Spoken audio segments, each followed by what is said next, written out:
Apesar do meu poder, eu não estou à altura de vocês juntos, os 3 cavaleiros de ouro mais poderosos do nosso tempo.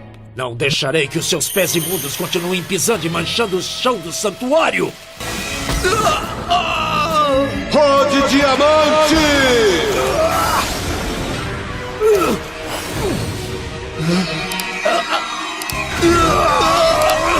Os Cavaleiros do Zodíaco, a saga de Zeus. A Guerra Santa contra Hades acabou de terminar, mas foi apenas o prelúdio para a verdadeira guerra que virá a seguir. Essa é a abertura da última Guerra Santa, o prólogo do Apocalipse. Somos levados ao submundo no Templo de Hades, que se encontra nos Campos Elíseos. Aquele lugar começa a cair em ruínas, desmoronando perante a Athena Saori, que utilizava sua armadura e tinha em seus braços o cavaleiro de Pégasus Seiya, trajando a sua armadura divina. Seiya estava desacordado devido a ter sido atingido pela espada amaldiçoada de Hades, e Athena, sem ver outra saída, dá ao cavaleiro de bronze o poder do Misofeta Menos. Nesse momento, somos levados até os céus, mais precisamente ao Olimpo, o recinto dos deuses. Vemos 3 deusas, sendo Artemis, Minerva e Hera, que dizia: até Hades acabou caindo. Essa guerra entre Hades e o exército de Atena, nós testemunhamos isso, de nossas terras nos céus. Ainda assim eu me preocupo com seu comportamento arrogante. Atena tem sido íntima daqueles a quem diz ser seus protetores, aqueles cavaleiros de bronze desagradáveis, que acabaram nos igualando em poder. Vamos consertar esse erro terrível. Artemis diz que sua irmã Atena é teimosa demais para mudar sua opinião. É mais fácil destruir os seus cavaleiros e a ver humilhada do que aceitar que seus pecados vão custar muito caro ao nosso pai. Minerva se pronuncia: eu não acredito nisso. Minha querida irmã demonstrou que todos nós deuses não somos o que parecemos. Além de que, ela acredita que o ser humano tem algo muito poderoso que nos fará mudar de opinião. Hera responde que, mesmo assim, o desejo de seu marido era absoluto. Queria que as coisas fossem diferentes, mas Prometeus, eu preciso que vá para as profundezas do inferno, para buscar Atena e os cavaleiros. Leve alguns cavaleiros do céu para cumprir esta missão. O guerreiro Prometeus acata aquelas ordens, e em pensamentos Hera dizia: Atena, filha, mesmo que seu pai não me perdoe por isso, eu vou fazer o possível para protegê-la. Mesmo que ele me torture, eu não posso esquecer. Zeus me fez te abandonar no santuário quando você era um bebê. Você deveria saber que eu sou sua mãe. Não sei se você me aceitaria. Eu morreria se você me rejeitasse. O que me dá alegria é que o meu fiel guardião, que passou de um dos 13 discípulos para um dos 12 cavaleiros de ouro, te protegeu até o fim. Ele foi um grande homem. Filha, você tem sorte. Vemos Atena abraçada com Seiya e o templo de Hades caindo sobre eles. Porém, antes que os cavaleiros celestiais chegassem, uma enorme luz vinda dos céus ilumina Atena e os cavaleiros de bronze. E o Deus Supremo Zeus, que observava, dizia: Atena, nesses últimos tempos, você passou por situações difíceis e desesperadoras. Uma situação que não te corresponde. Qual a razão que insiste tanto em proteger esta humanidade totalmente podre?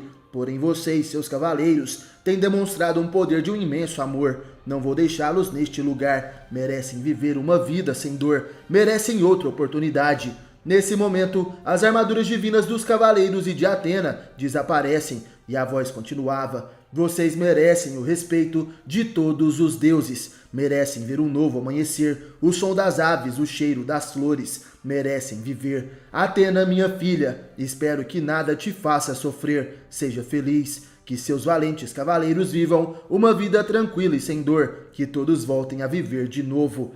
Um grande clarão acontece e somos levados até o santuário de Atena. Vemos Doco de Libra, o mestre ancião, e os demais cavaleiros de ouro, Mudiares, Aiória de Leão e Miro de Escorpião. Eles também estavam surpresos por estarem vivos. O mestre ancião ao lado de Shaka de Virgem e Cânon dizia: eu não sei o que diabos aconteceu, mas parece que alguém não quis que caíssemos no limbo. É estranho estarmos aqui parados. Vendo o entardecer, o cosmo que nos reviveu não era o de Atena. Era muito distinto e muito poderoso, mais poderoso do que Hades. Quem teria sido? Não estou entendendo nada. O que mais temo é que a verdadeira batalha contra o mal não era contra Hades. Se for assim, essa nova vida é só uma ilusão que se acabará logo. A verdadeira batalha final vai começar em breve. De repente Mu se surpreende, uma luz brilhava no céu. Os Cavaleiros de Ouro se perguntavam o que seria aquela luz. Era um poder imenso, jamais sentiram algo assim. E de repente eles percebem que aquela luz teleporta à sua frente a Athena, Saori e os Cavaleiros de Bronze, todos gravemente feridos e sem suas armaduras. A deusa dizia: Aioria, Mu, Shaka, Kanon e Doku, fico alegre em ver vocês com vida. De repente Athena também perde a consciência, do que os demais ficam preocupados. Levem a senhorita Athena para o seu templo. Doku dizia que Seiya lutou como nunca havia feito em sua vida, mas agora sequer pode se mover, muito menos me escutar. A maldição de Hades destruiu a sua alma e seu corpo está em um estado de coma. Me dói te ver assim, após chegar tão longe. Juro em nome dos Cavaleiros de Ouro que protegeremos esse seu corpo amaldiçoado até encontrarmos um jeito de te reviver completamente. Shaka segurava Shun e dizia em pensamentos: as estrelas estão brilhando como nunca e estão me dizendo que um grande poder renasceu nesta época. Sem dúvidas, senti um cosmo muito similar ao de Athena. Eu me recordo deste cosmo, já fazem 1000 anos, quando enfrentei esse cosmo que custou a minha vida. Foi graças a isso que pude chegar ao poder divino, só espero que ele não venha nos destruir. Shaka de Virgem se recorda daquele cosmo, de suas batalhas em vidas passadas. No Monte Olimpo, somos levados até o Salão do Trono, e então o deus Abel se apresentava para o seu pai Zeus, que dizia: Abel, meu filho, você foi perdoado por seu erro de querer sobrepujar o meu poder, por isso lhe devolvi a vida somente para que cumpras o que eu ordenar. Abel fala para seu pai que reconhece seu erro e lhe deve total devoção. Cumprirei tudo o que me designar, seja o que for, sem nenhuma objeção. Zeus fala que isso era perfeito. Quero que você vá até a terra e me traga Athena. Quero ela diante da minha presença, e se os cavaleiros se opuserem, já sabe o que fazer, entendido? Abel acata as ordens de seu pai sem nenhuma objeção. Ele então parte na sua missão, e Zeus dizia em pensamentos: Athena, minha pequena filha, é chegado o tempo de reunir todo o panteão olimpiano, mas antes deverá me demonstrar que cresceu como uma verdadeira deusa. Verei com meus próprios olhos seu trabalho abaixo de total desespero, que seja digna do seu nome.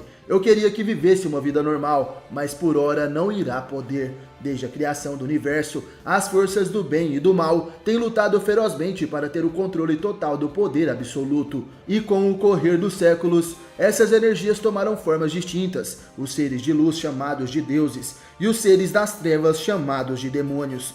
Os deuses se encarregaram de dar vida ao que pudessem curar com suas cosmoenergias.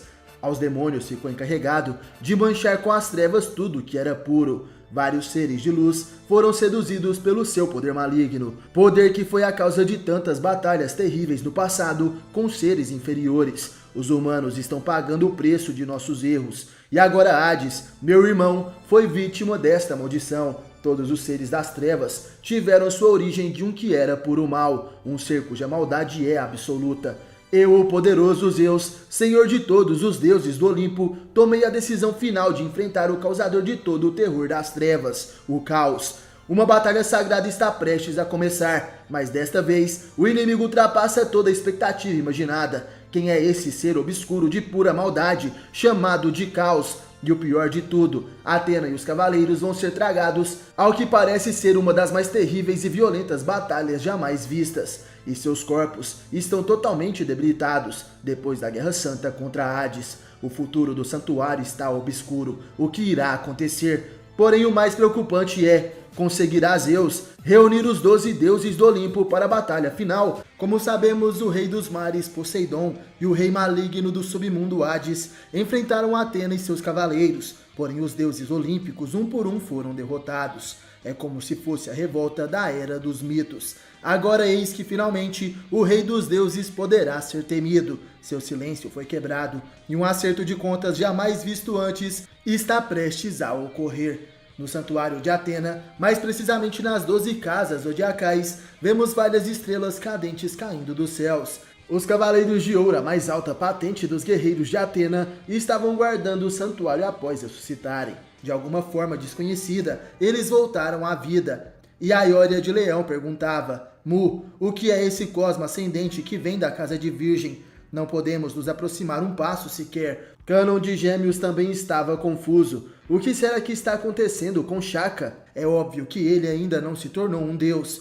Nesse momento vemos Shaka em sua casa zodiacal e em meditação ele dizia: finalmente é chegada a hora, a maior de todas as guerras. A última Guerra Santa vai começar agora. Do lado de fora Canon, Aioria, Mu e Miro estavam assustados, eles diziam: o que é esse cosmo poderoso? Não é o Shaka, é muito maior que o cosmo dele. Está vindo em direção da casa de Virgem. Cuidado, Shaka, se continuar indo desse jeito, o cosmo irá estraçalhar a casa de Virgem. Corra, Shaka! Um poderoso cosmo nesse momento atinge o teto da casa de Virgem, causando assim uma enorme destruição. Porém, o Cavaleiro Dourado Shaka continuava ileso, em sua posição de lótus e com seus olhos fechados. Ele percebe o inimigo que se aproxima de seu lado. O Virginiano dizia: como esperado, é você o homem mais poderoso do exército de Zeus. Aquele é o imperador de Zeus. Essa é a nomenclatura dos cavaleiros do céu, o general dos 13 discípulos, o primeiro discípulo, conhecido como Deus Sol Samburna Apollon. Shaka finalmente abre seus olhos e, vendo o inimigo à sua frente, ele falava: Apollon, eu compreendo a razão do porquê você, o auxiliar mais próximo de Zeus, pode vir até a Terra. Finalmente nosso Lorde fez a sua decisão.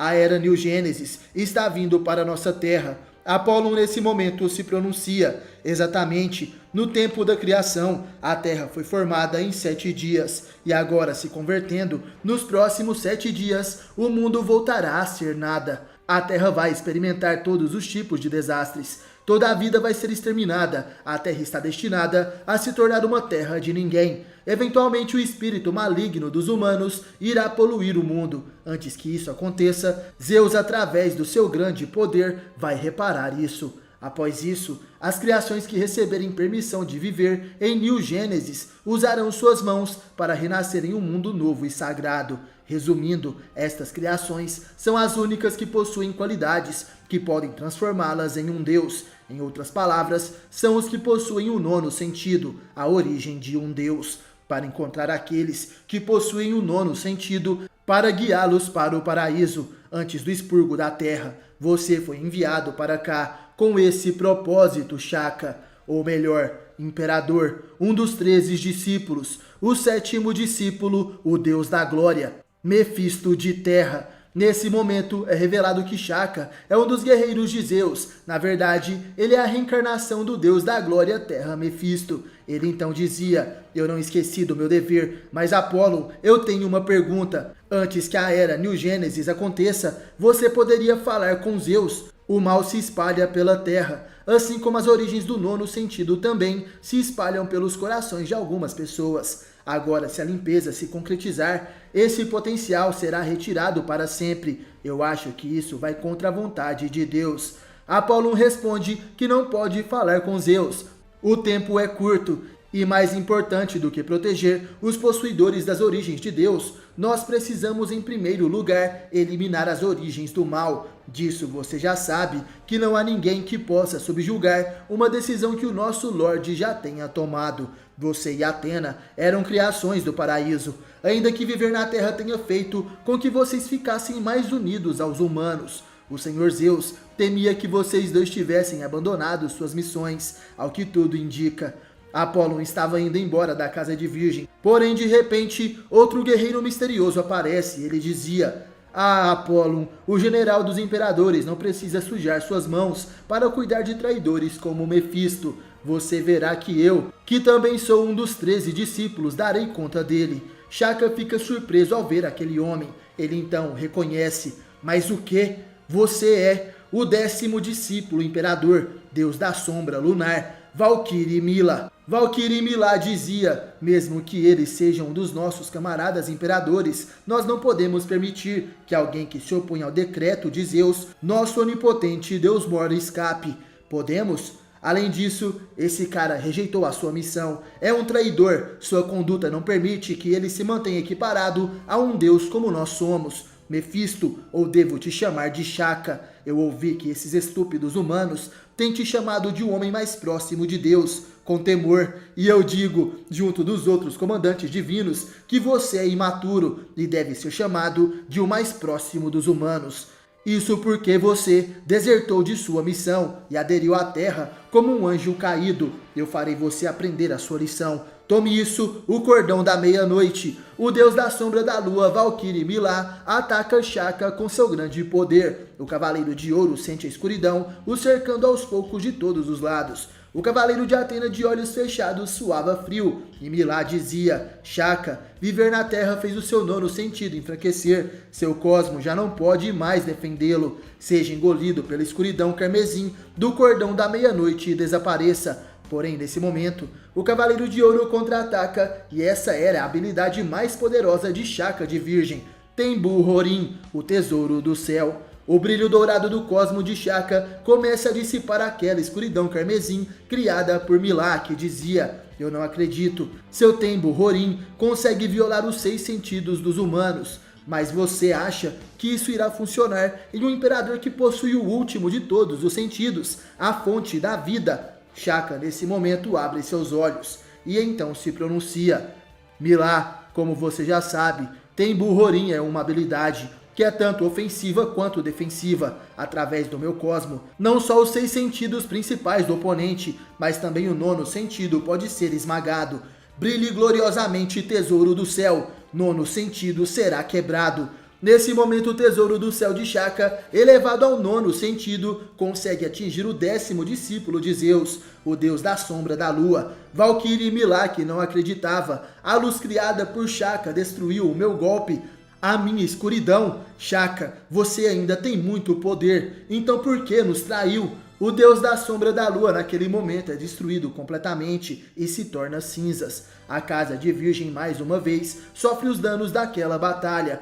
E como o meteoro deu sol, o general dos 13 discípulos e mais poderoso guerreiro de Zeus vai embora dali. Ele dizia: Mefisto, ou melhor Shaka, então essa é a sua decisão. Eu, Apolon, visualizei o fim. Nesse momento, quem chega na casa de Virgem são os cavaleiros Canon, o de Ares, Aiória de Leão e Miro de Escorpião, que perguntavam o que estava havendo e se Shaka estava bem, o que realmente teria acontecido ali. Porém, os 4 cavaleiros de ouro que chegaram até aquele lugar ficam surpresos com o que estavam vendo. Shaka de Virgem estava de olhos abertos, porém com um ferimento em sua cabeça. O sangue escorria por sua face e ele dizia: por favor, amigos, digam para Atena, uma batalha nunca vista antes vai começar. Ela precisa se apressar e reunir todos os cavaleiros. As palavras de Shaka estremecem o santuário de Atena. Nesse momento vemos Shun correndo para o santuário. Ele dizia: essa coisa de Atena querer reunir todos os cavaleiros novamente, será que o comunicado de June é fato?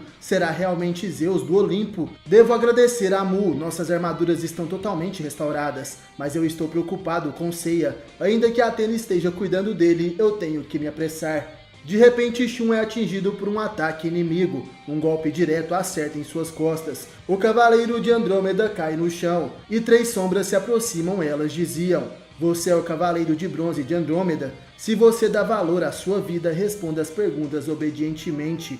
Shun erguia sua cabeça e se perguntava se foi o imperador de Zeus que o atacou. Nesse momento, os inimigos diziam: ele foi o homem escolhido pelo rei do submundo Hades, pelo menos por um tempo, mas ainda assim é tão fraco. Agora você poderia apenas confessar seu irmão, ou melhor, o mais poderoso dos imperadores, um dos 13 discípulos. Onde está o 13º discípulo, deus das chamas, Fausto de Marte? Nesse momento, Shun grita dizendo que isso seria mentira. Meu irmão não pode ser o imperador do exército de Zeus, que quer destruir a terra e Atena. O inimigo diz que não é mentira. Seu irmão, o cavaleiro de Fênix, Ikki, foi escolhido desde os tempos mitológicos como um cavaleiro do céu, um dos 13 discípulos que estavam no topo assim como eu, o imperador, deus das árvores de seda, Alion de Júpiter. Nesse momento, Alion, um dos 13 discípulos de Zeus, se apresenta e seus guerreiros celestiais subordinados começam a atacar Shun caído no chão. Eles diziam: você entendeu? O Senhor Fausto irá cortar os vínculos que ele possui com os cavaleiros de baixo escalão. Seu irmão, ele virá conosco para o paraíso. Você apenas irá dizer rapidamente para o Senhor Alion onde ele está. Shun, chorando, dizia que seu irmão não era o imperador, e os inimigos continuavam, ainda falando dessa maneira: é como uma criancinha no fim de um século. Você insiste em continuar fingindo? De repente, aqueles 3 guerreiros celestes começam a entrar em combustão. Eles são atingidos por poderosos golpes. Isso chama a atenção de Allion, que dizia: embora eles fossem tropas comuns, aqui existem pessoas que podem derrotar os imperadores de nível mais baixo com um golpe. Quem são vocês? Nesse momento, Shun fica surpreso. À frente dos dois, quem surgem são os 3 juízes do submundo: Radamantes de Wyvern, Minos de Griffon e Ayakos de Garuda. Minos se aproxima perguntando para Shun: você está seguro, Senhor Hades? Pandora nos pediu para que protegêssemos você secretamente até seu verdadeiro despertar. Allion dizia: olha só quem poderia ser, senão os mortos do submundo. Após perderem para Atena, vocês acabaram protegendo um cavaleiro. Radamantes nesse momento se pronuncia: o que há? Você acha que não sabíamos que Zeus planejava ativar a Era New Gênesis? Ayakos falava: você acha que não iríamos fazer nada, enquanto sua conduta quer destruir a terra, o submundo e os mares. Allion de Júpiter chama eles de estúpidos. Acham que tipos como vocês podem parar a grande vontade de Deus. É melhor que vocês esperem pacientemente até o fim. Nesse momento, os juízes do submundo respondem: seu tolo, ainda que Zeus seja o Deus Mor, você acha que nós o deixaremos fazer tantas coisas ultrajantes? Se todos vocês dão valor às suas vidas, vocês devem abandonar tamanha ideia insignificante. Os 3 juízes partem para o ataque contra o discípulo de Zeus. Ayakos dizia: tome isso, o poder dos espectros, a ilusão galáctica. Allion é pego na ilusão galáctica, porém nem sequer descruza seus braços. Ele dizia: eu nem preciso desviar de uma habilidade tão mesquinha assim. A minha armadura do céu, a Dres entregue por Zeus, você não pode nem mesmo arranhá-la. Ayakos fica surpreso. Eu não acredito, se deixando acertar pela ilusão galáctica e permanecendo imóvel. Nesse momento, Allion ataca. Deixe-me mostrar a você a nítida diferença entre os mortos do outro mundo e os maiores guerreiros do céu, os 13 discípulos. De repente, o punho de Allion é parado por fios. O deus das árvores de seda se surpreende. Mas o que? Essas linhas de Cosmo se enrolando em torno de mim. Nesse momento, vemos Minos, que dizia: essas são as fatais cordas manipuladoras, a marionete cósmica. Agora você é apenas um boneco que eu posso manipular. Sorrindo, Allion fala que Minos é um idiota. Você pretende selar os movimentos de um servo de Deus com essas finas cordas? Minos nesse momento se surpreende. Sua sapures começa a se quebrar e ele dizia: mas o que? É impossível. Ele reverteu seu poder através da marionete cósmica e atacou o meu corpo. Minos de Griffon sofre os danos daquele ataque e Radamantes fica preocupado. Maldito seja, desapareça Allion, destruição máxima. O Wyvern ataca com sua destruição máxima, porém, todo o seu poder é parado pelo dedo indicador da mão esquerda de Allion. Radamantes não consegue acreditar naquilo. Mas o que? A destruição máxima foi bloqueada com apenas um dedo? Allion nesse momento dizia: eles vieram de tão longe para ajudar, mas eles são tão lamentáveis, que absurdo, esses que desejam ir contra o paraíso. Deixem seus corpos saberem o quão profundos seus pecados são por se oporem a Deus. Tomem isso, a suprema gravidade do grande universo, a pressão titânica. O Imperador dos Céus, Allion de Júpiter, ataca com todo o seu poder, atingindo em cheio os 3 juízes do inferno e os destrói completamente. Shun fica surpreso com isso e Allion dizia: é tão natural a forma como tantos espectros e cavaleiros, que sempre estão em grupos, não são páreos para os imperadores. Não posso fazer nada, mas com isso posso levá-lo comigo ao paraíso. Fazendo isso, eu não precisarei encontrar Fausto. Provavelmente ele virá ao paraíso para encontrar você. Esse era o plano de Allion, porém o discípulo de Zeus se assusta ao sentir um cosmo ardente se aproximando e ele dizia: esse cosmo ascendente, quase que como se estivesse protegendo Andrômeda. Uma parede de fogo está obstruindo o meu caminho. É possível? Você é. Nesse momento vemos o homem que se aproxima. Ele dizia: eu sou o Homem de Fogo, que aparece quando Andrômeda está abatido. Mesmo se você nunca ouviu o meu nome, já se é comumente notável me conhecer. O pássaro imortal, Ike de Fênix. Porém, Allion diz que não. Esse é o Imperador, um dos 13 discípulos, o 13º discípulo, o deus das chamas Fausto de Marte. Ike fala que ele é o irmão de Shun, o Cavaleiro de Fênix, e não o Imperador, um 13º discípulo ou então Fausto. Me parece que você andou ameaçando meu irmão por estar enganado sobre quem sou eu. Você está pronto? Alion responde que de fato, eu ouvi um rumor que na era mitológica, o 13º homem, Fausto, ascendeu ao paraíso, mas, por alguma razão, ele não foi aclamado por Zeus e retornou à Terra. Por causa disso, sua alma não despertou, sua natureza de imperador. Isso é muito desrespeitoso para com Zeus. Bom, vendo isso, provavelmente sua memória vai ser restabelecida. Nesse momento, Alion apresenta para Ikki uma armadura. Essa era uma nova vestimenta. Ikki fica surpreso ao ver aquilo. Mas o que será que é isso? O deus das árvores de cedo então apresenta. Essa é a Dres de Marte, a prova de que você pertence aos imperadores, o deus das chamas. Você foi chamado de pássaro imortal. Sua imortalidade se deve à sua descoberta do 9º sentido, como sendo o imperador. Agora use essa Dres e acenda conosco, Fausto. Pelo despertar do sangue sacro do imperador, você irá lembrar tudo sobre si mesmo. Nesse momento, a Dres de Marte se desmonta e voa na direção de Ikki para trajar o corpo do cavaleiro que estava perplexo. Shun grita por seu irmão e de repente um enorme clarão acontece. Os pedaços da Dres de Marte caíam no chão e Alion fica surpreso. Mas o que? Não é possível. Essa é a armadura de Fênix. A armadura de Fênix foi até ali como se estivesse protegendo o corpo de Ikki das partes da Dres de Marte. E a Dres é mais resistente do que qualquer material na Terra. E está sendo reduzida a pó, o que a armadura de Fênix é realmente.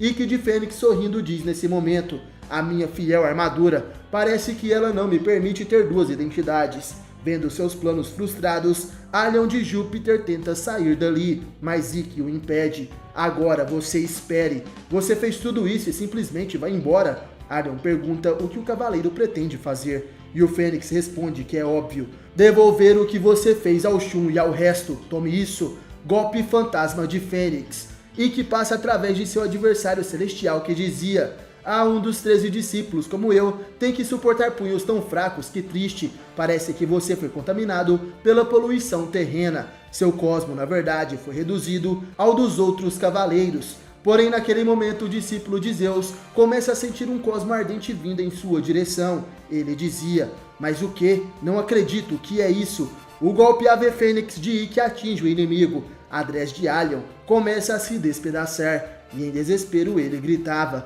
mas o que foi isso? O cosmo de Fausto está se expandindo consideravelmente, mas por quê? E a duração do ataque está aumentando sem limites, esmagando minha Dres. Isso é o sinal de que o 9º sentido adormecido dele está sendo despertado. Não é possível. O seu ataque pode manifestar esse tipo de poder. Eu errei. Você é inegavelmente o imperador, o 13º discípulo Marte. O corpo e a Dres de Alion de Júpiter são despedaçados. Ikki derrota o inimigo e diz em pensamentos: Alion, é fato que você despertou alguma coisa dentro de mim, mas eu, Ikki, não importa em que era eu nasci, eu escolhi apenas um caminho.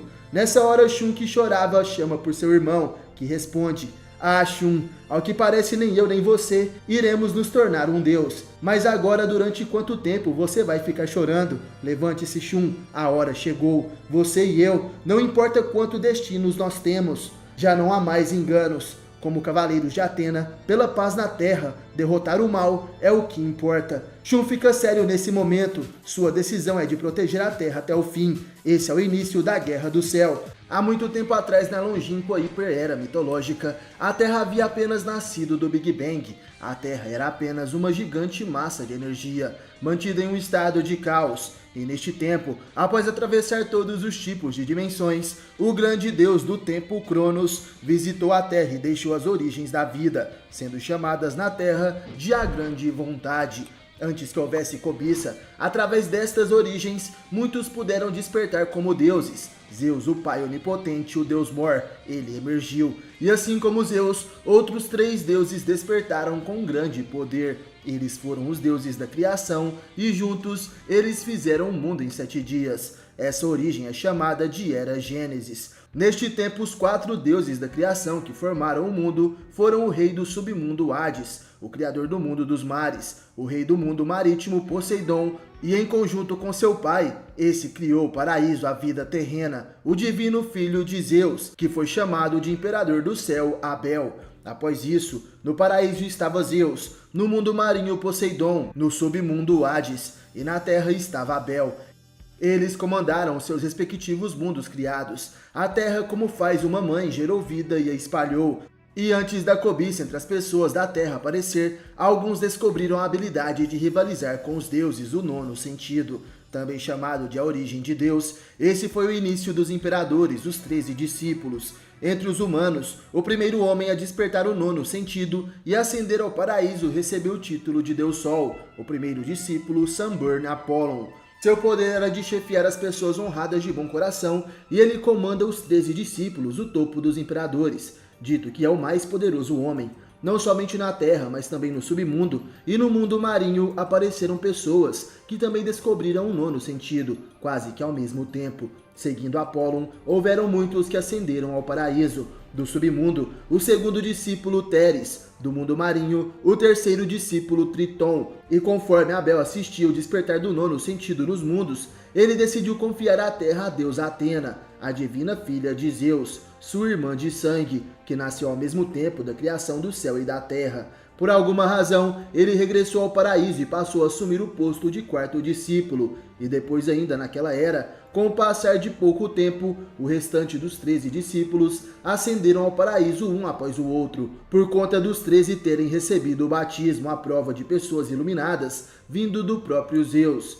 Eles possuem poderes que variam de imperador para imperador, cada um possui um título baseado na ordem da ascensão. Pelo fato dos 4 primeiros discípulos comandarem o paraíso em conjunto com Zeus e também por possuírem poderes diferentes dos outros membros dos 13 discípulos, esses 4 são chamados de os 4 divinos imperadores do céu. E agora a contagem atual dos imperadores se aproxima de 200 homens. Essa história estava sendo contada para Ikki de Fênix por Shaka de Virgem. O Cavaleiro de Bronze dizia: então, como Alion disse, eu fui um dos imperadores que serviram a Zeus há muito tempo atrás. E Shaka fala que sim, o único que possui o destino de ser o último dos 13 discípulos. É você, Ikki. Mas esse 13º homem, Fausto, por alguma razão não ascendeu aos céus e não recebeu a bênção do batismo de Zeus, e por isso retornou à terra. Enquanto eu, que recebi o batismo, posso contactar livremente o paraíso, você ainda precisa despertar seu próprio poder de imperador. E que revela que a personalidade desse Fausto é semelhante à dele. Provavelmente não conseguiu se adaptar aos jardins do paraíso. Nesse momento o Cavaleiro de Ouro dizia: uma vez eu, Shaka, te encontrei na Ilha da Rainha da Morte. Quando senti seu curioso cosmo, eu não matei você. A razão disso foi porque eu havia sido alertado de que você possuía um traço do nono sentido assim como eu. Afortunadamente ou não, você reencarnou nesta era e você acordou seu destino como Fênix. Ser um cavaleiro cedo deu como resultado a supressão à sua linhagem de imperador. Talvez Mitsumasa Kido tenha tido um olhar aguçado e percebeu que você era capaz de adquirir o destino de ser o Cavaleiro de Fênix. Independente do caso, por Atena, para que ela pudesse enfrentar o seu pai, cujo sangue divino compartilhou com ela, seria esta uma luta heróica. Mas por ela e pelo resto de nós, quem deve ser mais temido não é Zeus ou Apolo, mas sim o imperador do céu, Abel. Ele, como Atena, é um filho de Zeus, e seu poder rivaliza com o de seu pai. Aquele que confiou o reino da terra à sua irmã Atena, o original comandante da terra. Suas motivações irão determinar onde essa batalha irá dar. Embora ele seja o filho divino, ele possui o posto de quarto discípulo. Havia outro homem que deveria estar nesta posição. Há muitos anos atrás, ele protegeu Atena e confiou a ela o comando do crescimento dos garotos. Será essa a vontade do paraíso? Esse homem deve ser. Nesse momento somos levados até onde Atena está. Ela dizia em pensamentos. Como Shaka havia dito, agora que a era New Gênesis está em andamento, será que eu, como uma deusa que sou, consigo evitar um conflito contra o mais poderoso exército dirigido por meu pai e pelos outros deuses e proteger as pessoas da terra? Afinal de contas, não haverá quem possa arbitrar essa batalha de deuses. Após receber uma ferida fatal na batalha contra Hades, a vida de Seiya foi salva graças ao Misophetamenos. Seu corpo viaja nos limites da vida e da morte, protegido pelo meu cosmo dia e noite nesse templo. Nesse momento, Mudiares e Cânon de Gêmeos chegam até o templo de Atena e eles diziam: as ordens para a reunião urgente foi dada a todos os cavaleiros. Estarão todos reunidos aqui em 1 ou 2 dias. Saori agradece o trabalho daqueles dois, porém de repente algo chama a sua atenção. Os cavaleiros também sentem algo e diz que isso era impossível. À frente deles surge um deus. Quem desce dos céus é ninguém menos do que Abel. Ele olhava fixamente para os cavaleiros de ouro ali presentes, que ficam paralisados. Eles então percebem que o cosmo de Abel está os prendendo. E nessa hora Atena se pronuncia: como esperado de você, o quarto dos 13 discípulos, o imperador deus do céu Urano. Ou melhor, o mesmo que eu, uma criança de Zeus, meu grande irmão, o imperador do céu Abel. Após milhares de anos, não pode ser, irmão. Você veio à Terra como um representante de nosso pai Zeus. Abel então a responde: não, eu não estou aqui para representar o meu pai. Eu vim à Terra por minha própria vontade como seu irmão.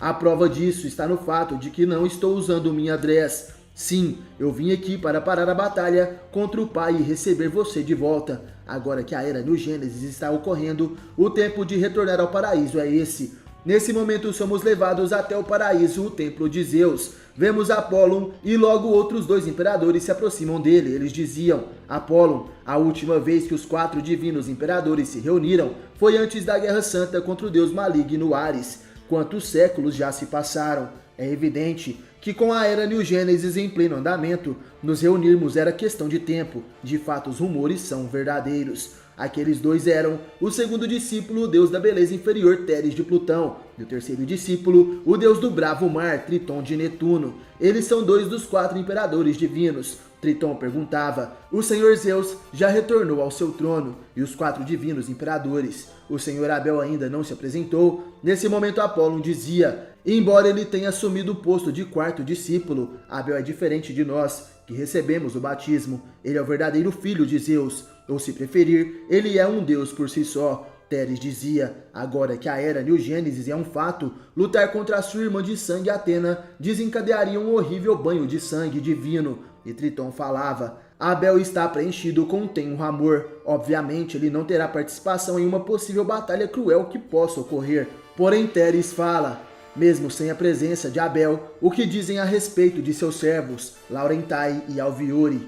Eles também não estavam presentes. Será que eles não desejam aparecer? Nesse momento Apólon percebe algo. Será que isso é possível? Essa seria a vontade de Abel? Nesse momento voltamos ao templo de Atena, onde Abel dizia: devido ao grande carinho dos deuses, o mundo que foi preenchido com o mal vai ser purificado e um novo mundo será criado. Esse é o sonho de nosso pai.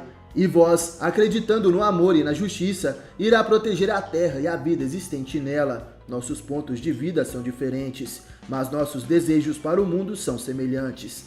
Eu estive pensando qual é o correto, mas ainda não pude decidir. Além do mais, a história irá provar definitivamente se essa batalha é certa ou errada. Mas suas chances contra o mais poderoso exército, comandado por Zeus, é de 1 em 10.000.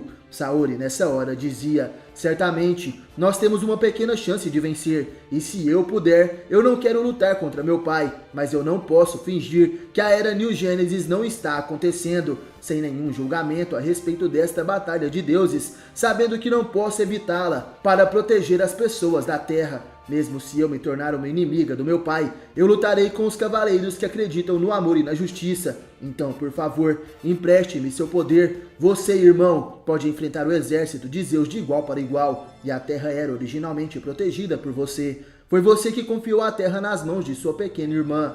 Abel responde que sim, no longínquo tempo da criação, quando o mundo era uma criança, ao mesmo tempo que tu nascestes, eu tive uma premonição. Essa é a deusa que recebeu o destino do paraíso de governar a terra, e eu confiei toda a existência do mundo a ti, e retornei ao céu, e foi assim que aconteceu. Mas Atena, eu também sou um deus, que existe desde a criação. Eu não posso simplesmente sentar e assistir a tal batalha. Se sua determinação não lhe permitir se render ao exército do paraíso em nome das pessoas da terra, então primeiramente você deveria saber que se você não me ultrapassar, você não poderá acabar com esta luta. Está claro que agora é a hora de lhe dar isto. Atena fica surpresa. Será que isso pode ser? Será que é? Aquela era uma relíquia para julgar os deuses, a Uranus Dagger, criada diretamente do Big Bang. Essa adaga é uma das 3 armas divinas dadas pelo grande deus Cronos, a única arma capaz de matar um deus. Abel coloca a arma divina nas mãos de Atena e dizia: apunhale o peito de seu irmão com essa adaga, como prova de sua determinação em lutar. Se tu não consegues fazer isso, então renda-se. Retorne comigo ao paraíso e assista a criação de um novo mundo até o final. Se lutar sem hesitação, então você já é uma vitoriosa. Mas se você não está pronta para ignorar o cadáver de seu irmão e não recuar, então não poderá mais proteger a terra do mais poderoso exército comandado por Zeus, e deve ser retalhada. Saori, chorando, então dizia: irmão, por que me oferece essa decisão tão difícil de ser tomada? Me fazer escolher entre a vida do meu amado irmão e a vida de todas as pessoas da terra. Eu não posso assassinar o irmão que tanto respeito, mas eu não poderia abandonar os cavaleiros que arriscaram suas vidas ao meu lado para proteger a terra e as pessoas. Se eu tenho que fazer isso, então eu darei a minha própria vida. Por favor, em troca da minha vida, irmão, comece a agir. É o meu último desejo. E o meu último desejo é que com a minha morte, Zeus nos dê uma trégua temporária. Nesse momento, Atena aponta a adaga de Urano para o seu pescoço, e Abel observava Atena, sua generosa irmã. Nesse momento, o tempo parou. As respirações de todo tipo de vida na Terra foram confiadas ao Imperador do Céu. Apenas uma pessoa com o coração repleto de amor, com seu cosmo exibindo traços gentis viajantes. E de repente vemos o sangue jorrar. Abel avança, ele segura a mão de Atena e atinge seu próprio peito com a Uranus Dagger. Abel se sacrificou com a arma divina matadora de deuses em seu coração. Atena fica chocada e larga a adaga de Uranus no chão. Ela, chorando, perguntava: irmão, por que você fez isso? Abel fala para Atena que estava tudo bem. Eu sabia que isso iria acontecer. Ser silencioso e assistir essa batalha é muito difícil para mim. Eu não quero perder você. Além do mais, isso também é para reparar o meu pecado. Eu enviei o quarto imperador original, o deus da terra Ícaro de Nabalon, para esse lugar. Nessa era, ele reencarnou como cavaleiro de ouro de Sagitário, Aioros, para proteger você. E 13 anos atrás, fui eu quem revelou ao seu pai terreno, Mitsumasa Kido, a revelação divina para criar garotos escolhidos pelo destino das estrelas para lutarem e protegê-la como cavaleiros. Tudo foi em consideração a você.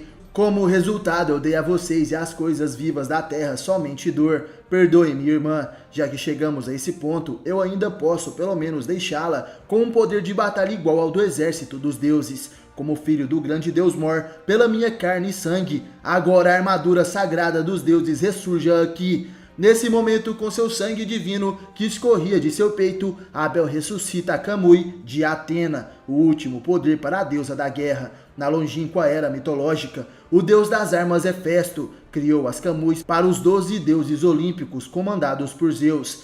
Elas desapareceram na Guerra Santa, ocorrida milhares de anos atrás. Dito que não deveriam ressuscitar nunca mais neste mundo, agora uma delas está aqui. Apesar de passados milhares de anos, por conta do sangue puro do deus Abel, ela ressuscitou completamente. Armada com a armadura divina e com a arma divina Uranus Dagger, você tem definitivamente um poder igual ao de Zeus, Atena. Apesar de tudo isso, tudo depende de seu cosmo. Mostre o restrito nono sentido às pessoas para que elas se elevem o mais perto possível de serem deuses. O cosmo dos deuses é infinito. Atena, chorando, então se pronuncia: meu irmão, desde o início você quis me dar o seu poder, então você deu a sua vida para isso. Você veio até a terra também para testar meu vibrante coração, antes que eu pudesse lutar contra Zeus. Abel cai de joelhos e diz para sua irmã não ficar triste: eu irei reviver em suas almas, mas não se esqueça, minha irmã, quando o mundo e as pessoas foram criadas, os deuses compartilharam o seu restrito poder a elas. Eu presumo que os humanos irão se tornar iguais a nós. Eventualmente, eu acredito que eles serão nossos companheiros na construção de uma utopia juntos. Os bravos corações com amor e justiça, servindo para você, os cavaleiros, não percam isso definitivamente. Nesse momento, o corpo de Abel cai diante de Atena, que chorava por seu irmão. De repente, 2 novos guerreiros chegam até o local e eles diziam: por favor, não se preocupe, Abel será levado por nós ao paraíso. Aqueles eram imperadores dos céus, 2 dos 13 discípulos, o 5º discípulo, o deus das margens, Laurentai de Mercúrio, e o 6º discípulo, o deus do ouro, Alviore de Vênus. Laurentai segura Abel em seus braços e, vendo aquilo, Atena dizia: vocês dois, entre os 13 discípulos, devem ter recebido o batismo de Abel diretamente. Vocês estavam do lado dele, por que não o pararam? E os dois guerreiros diziam: eu temo que se Abel realmente quisesse lutar contra vocês, nós estaríamos prontos para ser um escudo para ele, mas seus pensamentos vão além do que nós podemos sonhar. Atena então faz um pedido: por favor, digam ao meu pai que pelas pessoas, pelo amor e pela justiça, eu, Atena, vou lutar contra o exército mais forte de Zeus. Eu não tenho mais dúvidas. Os dois discípulos imperadores acatam o pedido da deusa Atena e partem para os céus. Saori, vendo eles partirem, dizia: irmão, por favor me perdoe, eu também irei para o seu lado em breve. E nesse momento somos levados até onde Ceia está. O cavaleiro de bronze segue inconsciente em uma cama, após ser atingido pela espada amaldiçoada na batalha contra Hades. Porém uma voz o chamava: Pégaso, acorde, Pégaso. Esse era o espírito de Abel que vai até Ceia e diz: você que luta desde a era mitológica ao lado da minha irmã, eu confio a você, minha querida irmã Atena. Quero que a proteja. A deusa que irá para a sua última guerra santa, minha irmã que irá arriscar a sua vida pela terra. Mostra a verdadeira força do cavaleiro de Pégaso. Por favor, Pégaso, junto de Atena, traga a luz a este mundo. Nesse momento, ao entrar em contato com o cosmo de Abel, vemos Ceia finalmente abrindo seus olhos. O cavaleiro de Pégaso finalmente acordou. E voltando para onde Atena estava, os cavaleiros de ouro Cânon de Gêmeos e Mu de Ares finalmente se libertam da paralisia colocadas em seus corpos por Abel. Eles ficam surpresos ao verem Atena com sua nova armadura. Aquela era a Kamui verdadeira de Atena, criada por Hefestos. A deusa da guerra traje a sua vestimenta sagrada e diz: eu não olharei para trás. Eu prometi pela alma de meu irmão. Meu amor pela terra nunca irá acabar. Eu vou lutar até o fim com meus cavaleiros, pelo amor e pela justiça. Se sacrificando por sua irmã, Abel desperta uma das 12 Camus desaparecidas. A era New Gênesis se aproxima. Mestre e discípulo lutarão juntos. Zeus mandará seu exército para o santuário. Mu, Miro e Aioria irão assistir à eminente derrota de seus companheiros. Somos levados até o leste da Sibéria. Vemos o garotinho Jacó correndo e chamando por Ioga. Algo terrível aconteceu. O cavaleiro de cisne pergunta para Jacó o que era e o que te fez ficar tão assustado.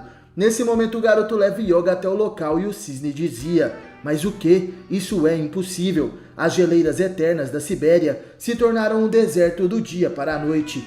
Então o conteúdo da carta de convocação urgente do santuário é verdadeiro. Finalmente a era New Gênesis de Zeus está acontecendo, e é certamente um inimaginável levante que está começando a açoitar a terra, que está caminhando em direção à destruição. Eu tenho que me apressar. Nesse momento somos levados até o paraíso, o templo de Zeus. Vemos 4 guerreiros celestiais que se reuniam. Um deles é um oficial profeta, o imperador Prometeus, que dizia: companheiros, as traições de Fausto e Mefisto, as derrotas de Milá e Halion, a declaração rebelde de Atena e a rápida morte de Abel, uma série de inaceitáveis eventos está fazendo com que Zeus e os outros deuses do paraíso se lamentem.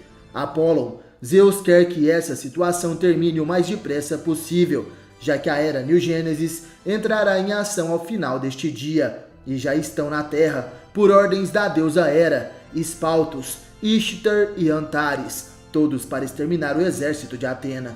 Nesse momento Apolo, Triton e Teres ficam surpresos.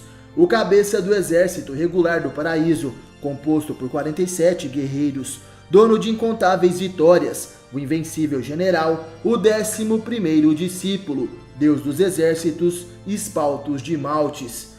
Ishtar, sozinho, possui o poder de aniquilar o exército dos cavaleiros. Entre os 13 discípulos, esse é o mais terrível, sendo o 9º discípulo, deus da poluição intensa, Ishtar de Saturno. E por último, com o poder que foi conferido pelo próprio Zeus, o 12º discípulo, o deus da vida sagrada, Antares de Messia. Triton e Teres diziam: enviando justamente esses 3, nós já podemos ver o final desta batalha. Infelizmente, o destino do exército de Atena já está traçado. Nesse momento, somos levados até os 5 picos antigos de Rosan, na China. Vemos Shunrei chamando por Shiryu, que junto de Doku estava indo embora dali. O cavaleiro de Libra dizia: vamos, Shiryu, a situação é urgente. Nós temos que nos unir ao exército de Atena o mais rápido possível.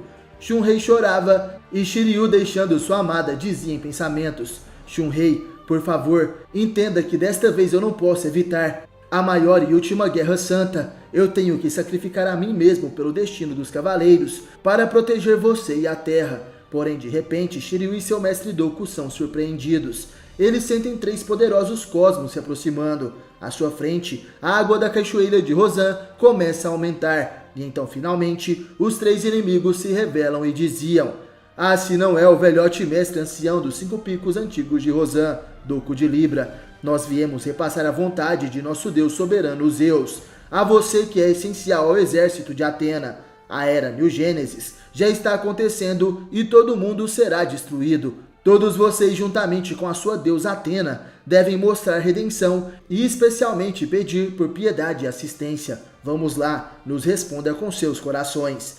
Doku então responde: "Nesse momento você acha que haverá algum cavaleiro de Atena que irá se render? Nós iremos lutar para proteger a Terra e a vida que nela há, até o fim. Considerando que Atena ousou ser uma inimiga do seu clã divino, então sua pergunta é irrelevante." Nesse momento, os guerreiros de Zeus começam a atacar e eles diziam: "Ah, você planeja ir de acordo com o destino da Terra, abandonada pelos deuses, mas você não será capaz de ver o final deste mundo, aqui e agora." Shiryu fica surpreso e seu mestre Doku grita para ele se afastar. Os cavaleiros celestiais concentram seus poderes. Eles têm como alvo o Cavaleiro de Ouro de Libra. Porém, Doku, rapidamente, mesmo sem utilizar a sua armadura, dispara seu golpe mais poderoso, o Cólera dos 100 Dragões. Com apenas um golpe, ele consegue conter as 3 técnicas dos inimigos e ainda aniquilar da existência aqueles imperadores de baixo nível. Porém, de repente, em meio àquela destruição, um novo guerreiro aparece. Shiryu e Doku ficam surpresos. Eles se perguntam quem seria aquele homem. E então o Guerreiro dos Céus finalmente se apresenta. "Eu sou um dos 13 discípulos imperadores, o 12º discípulo, o Deus da vida sagrada, Antares de Messia." Doku fica furioso. Um dos 13 discípulos do maldito Zeus. Ele finalmente os enviou para a linha de frente. Antes que Atena ataque o paraíso, ele planeja travar uma batalha decisiva na Terra. Nesse momento, Antares se pronuncia: "Realmente, Doku dos 5 picos antigos, que possui mais de 200 anos de idade, os soldados comuns do céu não podem com você. Como esperado, você tem despertado o grandioso 9º sentido. É um companheiro dos imperadores. Será nosso companheiro, vivendo conosco na nova era New Gênesis. Você provavelmente será bem-vindo ao paraíso." Doku, nesse momento, não entende o que o inimigo estava tentando dizer, e Antares continuava: "Você sabe muito bem sobre tudo isso. Para um humano, uma vida prolongada por 200 anos e mais algumas décadas é uma vida proibida, mesmo com Misofeta-menos, conferido a você por Atena. Se você não tivesse descoberto o 9º sentido, o Misofeta-menos não teria surtido efeito. Doku de Libra, você também possui a vontade de Deus, os 9 sentidos em seu corpo. Você deve viver no paraíso como nosso companheiro. Você não é um homem que deve morrer como um cavaleiro junto com a Terra. Agora vá em direção ao paraíso e garanta sua eterna devoção ao onipotente Lorde Zeus." E após ouvir aquilo, Doku sorri. Ele dizia: "Você me quer como um companheiro no exército de Zeus? Infelizmente, o Deus que eu sirvo não é o Zeus do paraíso. Para nós, nossa deusa é a única que ama a Terra, vivendo juntamente com a Mãe Terra, somente a deusa Atena." Nessa hora, Antares diz que é lamentável, que não podemos levá-lo ao paraíso. "Então eu farei você desaparecer, assim como todos esses humanos estúpidos que têm negado o decreto do paraíso." Nesse momento, Shiryu pede por favor para que seu mestre deixe essa batalha com ele. Mas Doku responde que não lute, Shiryu. Porém, de repente, os olhos de Antares se caem sobre Shiryu. O Cavaleiro de Dragão é atingido por um poderoso cosmo. Porém, após isso, ele permanece de pé imóvel. Doku fica preocupado com seu discípulo e se aproxima de Shiryu para ver como ele estava. Nesse momento, o Cavaleiro de Libra se surpreende. "Mas o que? Shiryu, você está morto!" Antares, o 12º discípulo de Zeus, Deus da vida sagrada, põe seus olhos sobre Shiryu, Cavaleiro de Atena, e retira a vida do Cavaleiro de Bronze. Doku fica perplexo ao ver aquilo, mas nessa hora Antares então revela que sim, a vida desse homem já era como uma concha vazia, apenas um pedaço de carne, indo além da morte. A vida é como é. Esse homem abandonou seu corpo e deve retornar aos deuses no paraíso. Vida, como a própria palavra se explica, é uma ordem para viver, e o único que ordena tal coisa em primeiro lugar é Deus, a grande vontade. Através dessa ordem do nosso Deus absoluto e abençoado Zeus, os humanos têm aproveitado a proteção dos deuses e perseverado sua própria vida. Em outras palavras, a vida é a maior prova de piedade dada ao mundo pelos deuses. Toda a vida no mundo existe por causa de sua vontade. E sozinho ele ainda detém o poder que controla a vida e a morte. Mas como meu título de Deus da vida sagrada indica, eu sou o único que provém este grande poder. É uma tarefa fácil para mim cancelar a ordem de viver dada aos humanos pelos deuses e trazer a eles a morte, assim como fiz a este homem. Toda a vida na terra está nas minhas mãos e nas mãos dos deuses. Aqui não existe ninguém que possa subjugar esse comando. O que será que acontece se eu usar esse poder para cancelar o seu Mesofetamenos, o método secreto dos deuses? Nesse momento Doku fica surpreso e diz que algo assim seria impossível. Porém Antares revela que é possível sim. Doku perderá a proteção de Deus em apenas um instante e passará por 200 anos e algumas décadas em um segundo, se tornando pó. Esse é o resultado que você almejou. Adeus, Doku.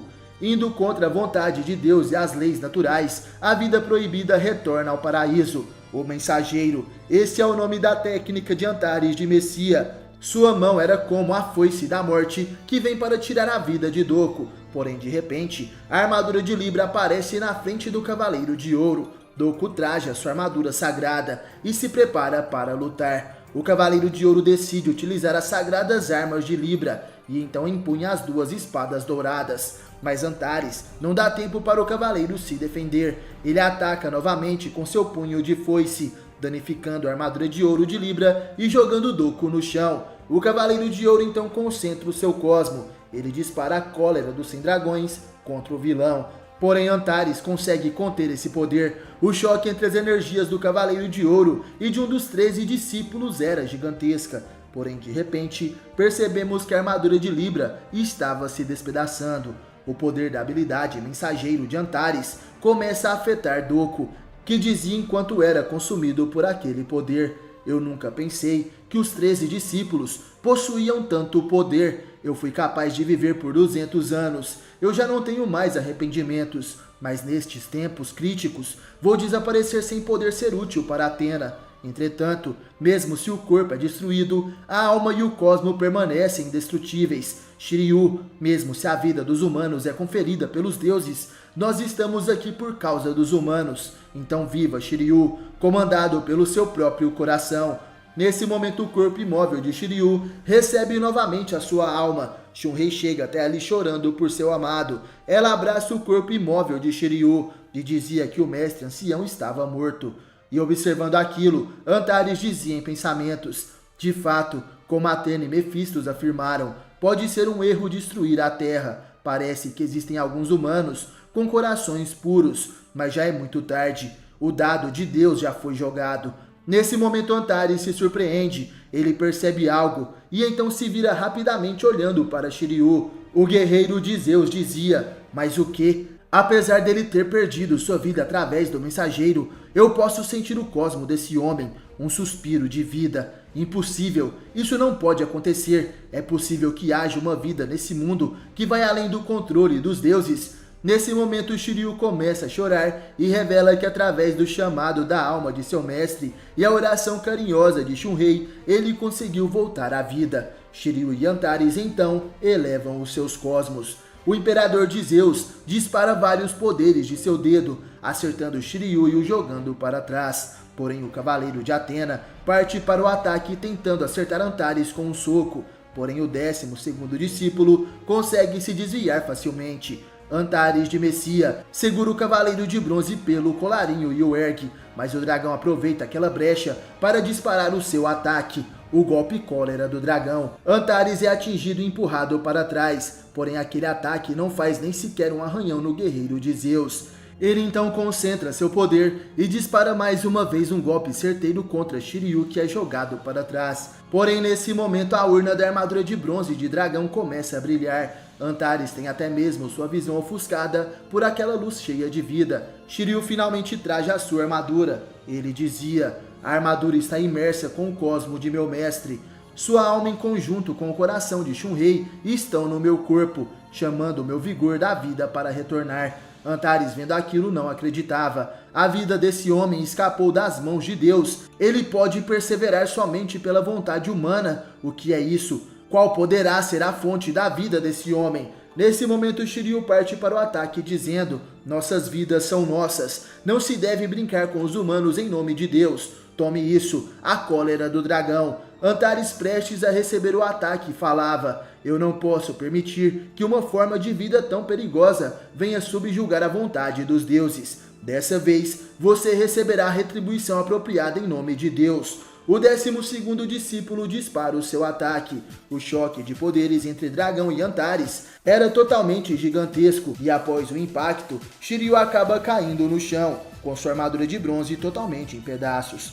E vemos Antares com seu peito ferido devido a Excalibur, e a sua cabeça começava a sangrar devido à cólera do dragão. Ele dizia: Zeus, seu pensamento estava correto. O cosmo dentro dos humanos, tanto bons quanto ruins, é contínuo e crescente. Eventualmente ultrapassara o 9º sentido também. Mesmo o poder dos deuses não pode suprimir isso. Antes que isso aconteça, nós precisamos reconstruir esse mundo. Do contrário, isso se tornará irreversível. Ou talvez isso já possa ser tarde demais. A vida dos humanos, como ela é, está começando a atingir um patamar que os deuses não podem medir. Além disso, nós precisamos purificar esse mundo, tornando-o uma utopia o mais breve possível. Zeus. Como Zeus alertou, a Era New Gênesis está acontecendo. Em todos os lugares da Terra, um levante jamais visto está começando a acontecer. A fúria continua, embora as pessoas não saibam a verdadeira causa disso. No santuário, sob o comando de Atena, todos os cavaleiros se uniram e se prepararam para o ataque do exército de Zeus, formando uma formação de batalha. Nesse momento vemos Tatsumi, que chama por Saori. Senhorita Kido, como a senhorita pediu, a Fundação Graad está usando toda a sua influência para minimizar os danos. Os senhores dos mercadores marinhos, a família Solo, também está usando todo o seu poder para salvar os refugiados. Nesse momento, Saori fica surpresa. O que? A família Solon? A Era New Gênesis já está acontecendo há 2 dias. As pessoas do mundo estão enfrentando tudo isso sem saber que este é um sinal da destruição da Terra. Nós também temos que ir ao paraíso. Por isso, na Batalha da Terra, nós temos que repelir qualquer coisa. E nesse momento, somos levados até os demais soldados do santuário. Os cavaleiros de bronze secundários que estavam junto das Amazonas. China de Cobra dizia: de acordo com os vigias, há um número aproximado de 50 imperadores invadindo o santuário. Marin revela que Seiya não poderá lutar devido à sua condição e Shun junto de Shiryu estariam atrasados. Jabu de Unicórnio fala que Yoga também estaria atrasado como sempre e por causa dos ataques dos imperadores, só restou eles para lutar. De repente, uma horda de imperadores chega até ali, e quem comandava todos eles era um dos 13 discípulos imperadores, o 11º discípulo, o deus dos exércitos de batalha, Espaltos de Maltes. Ele dizia: eu lidero a elite do exército regular de Zeus, 47 guerreiros do céu, estão aqui para subjugar o santuário. E nesse momento, na casa de Ares, Mu sente a aproximação dos inimigos. Ele falava: quantos cosmos! E os que se aproximam são os maiores que eu já senti. O fato dessas tropas terem sido enviadas faz parecer que os deuses do paraíso desejam eliminar todo o exército de Atena. Todos os cavaleiros do santuário estão posicionados na linha de frente, em formação de batalha. Será que eles conseguem lutar contra um exército de quase 50 homens sem o Seiya? Miro de Escorpião também dizia: apenas pelos números, nós estamos em grande desvantagem, e todos eles são imperadores regulares. Se pelo menos tivéssemos os 88 cavaleiros todos aqui. A Ioria de Leão falava: para proteger o santuário de Atena, nós os cavaleiros de ouro não podemos abandonar as 12 casas. Nós contamos com vocês, Marin, China e todos os outros. a batalha entre os imperadores regulares, comandados por Espaltos de Maltes, contra os cavaleiros de bronze e as Amazonas foi intensa. Os guerreiros de Atena tiveram suas vestimentas destruídas e foram totalmente derrotados. Caída no chão, China de Cobra dizia: são muitas tropas. Como esperado, nós não conseguimos defender. Marin de Águia então completa: todos esses caras têm um poder que vai muito além do poder dos Cavaleiros de Prata. E Jabu de Unicórnio concordava: droga, não somos páreos para eles. E nesse momento o 11º discípulo, Espaltos de Malte, se pronuncia: ah, mas já o que restou da orgulhosa tropa de Atena são apenas peões. Não há desafio aqui, não há necessidade de movimentar todos esses 47 guerreiros do céu. E nesse momento, os imperadores, sob o comando do 11º discípulo, diziam: não há necessidade do senhor Espaltos, um dos 13 discípulos, usar suas próprias mãos para lidar com esta plebe. Deixe que nós, os mais poderosos dos 47 guerreiros, os 3 cavaleiros de Ganimedes, purifiquemos este lugar. Nesse momento, os 3 cavaleiros de Ganimedes se apresentam. Esses eram Átoras, Velâmios e Ilixes. E vendo isso, Espaltos dizia: muito bem, eu deixo este lugar com vocês, os 3 cavaleiros que estão no topo dos 47 guerreiros. Ilixes, lidere metade dos 47 guerreiros e avance em direção das 12 casas. Elimine os cavaleiros de ouro que restam. Após isso, ordene a rendição de Atena. O imperador Ilixes então acata aquelas ordens. Porém, Espaltos continuava: agora o próximo passo. O homem que está se escondendo poderia mostrar-se a mim, cavaleiro de ouro de Gêmeos Cânon. Nesse momento, quem aparece atrás do 11º discípulo é Cânon de Gêmeos, que observava. Espaltos dizia: como esperado, é você. Você almejou a vida de Atena usando seu irmão e enganou o rei dos mares, Poseidon, pretendendo comandar o mundo como se fosse um deus. Um homem que até mesmo os deuses temem. Sua má reputação se estendeu ao paraíso. Originalmente, você e Saga deveriam ter nascido como um único mago de bom coração, como um deus. Se isso tivesse acontecido, você poderia estar além dos imperadores, mas um humano deve ter um coração parcialmente bom e parcialmente ruim. Um humano que não é um deus, que consegue nascer somente com bondade no coração, vai contra as leis da natureza. Dessa forma, os deuses, graças à sua grande piedade, plantaram uma vontade má que os humanos devem ter dentro de você. Nesse momento, Cânon fica surpreso e o inimigo continuava. Como resultado, os irmãos gêmeos nasceram com uma personalidade extremamente dividida, e sempre que um se misturava ao outro, os deuses forçavam um fenômeno em comum. Em outras palavras, um mutante foi criado pelos deuses. Às vezes, a forma verdadeira se mostraria, e comandados pelo poderoso coração maligno, cada um de vocês esquematizou planos como o assassinato de Atena e o despertar de Poseidon. Nesse momento, Cânon fica surpreso. Mas o que? O bem e o mal que fizeram a minha vida e a vida de Saga tão sofrida? É tudo um trabalho de deuses justos. Quem foi o deus que fez isso? Nesse momento, Espaltos de Maltes começa a rir. Você não precisa saber disso, porque você vai morrer aqui pelas minhas mãos. Tome isso, a cruz enforcadora. Nesse momento, o 11º discípulo lança seu ataque diretamente na direção do Cavaleiro de Gêmeos. Cânon então é pego nesse golpe da cruz enforcadora. Seu corpo fica travado e ele é lançado para os céus. Espaltos dizia: capturado por esta sagrada cruz de luz, você será enterrado em uma dimensão longínqua, Cânon.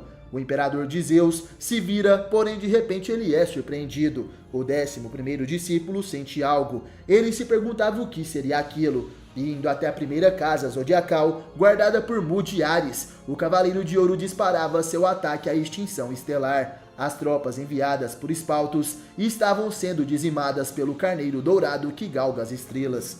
Mu, após derrotar alguns inimigos, dizia: metade deles escapou. Aioria e Miro serão capazes de deter essas forças militares que passaram pela casa de Ares. Porém, de repente, Mu se assusta. Parte de sua ombreira, o chifre de Ares de sua armadura dourada foi danificado.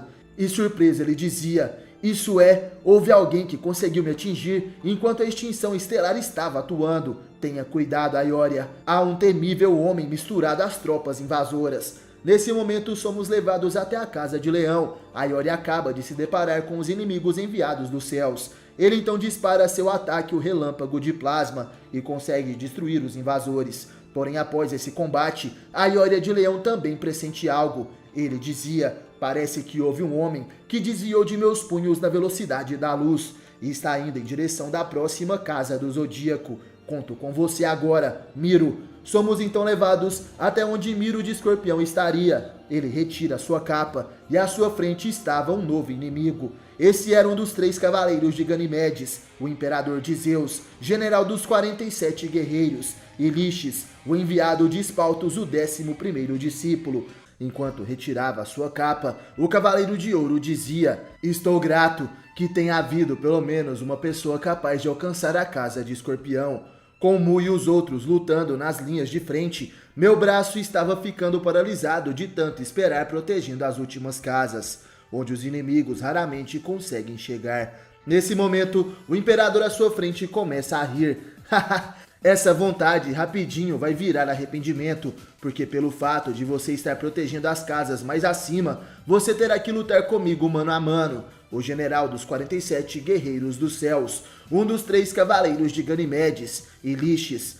E para mostrar o meu respeito ao último cavaleiro de ouro que está protegendo as 12 casas, eu vou pegar a sua cabeça. Nesse momento, Liches parte para o ataque, e Miro de Escorpião também. Ele dizia: "Seu tolo, eu, Miro, sou literalmente o último obstáculo antes do templo de Atena. Você acha que eu permitirei que alguém passe por aqui? Tome isso, o choque carmesim da agulha escarlate." Nesse momento, o cavaleiro de Ganimedes e Liches também dispara seu golpe especial, o ataque Fronteira Esmeralda. Esse poder acaba atingindo Miro de Escorpião, que é jogado até um dos pilares de sua casa zodiacal. O Cavaleiro de Ouro ferido dizia: "Isso é impossível. Ele desviou de todas as 15 agulhas escarlates e ainda teve esse ataque, o que foi isso?"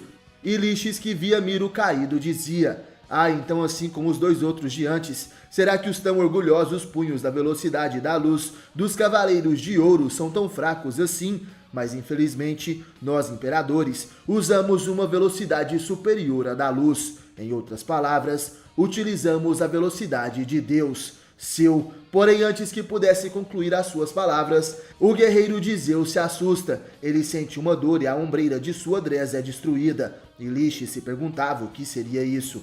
"As agulhas escarlates que eu achei que tinha me esquivado, uma delas me atingiu." Nesse momento, Miro se pronuncia: "Um inimigo terrível, um imperador. Porém, eu não posso deixar você passar por aqui, mesmo que isso signifique arriscar a minha vida." E Liches nesse momento fala que isso era muito divertido. "Se você pode me parar, então o faça. Eu já vi através dos seus punhos, então tome isso." Porém, Miro dizia: "Eu irei te mostrar o verdadeiro poder dos Cavaleiros de Ouro, o golpe mais poderoso de Miro de Escorpião."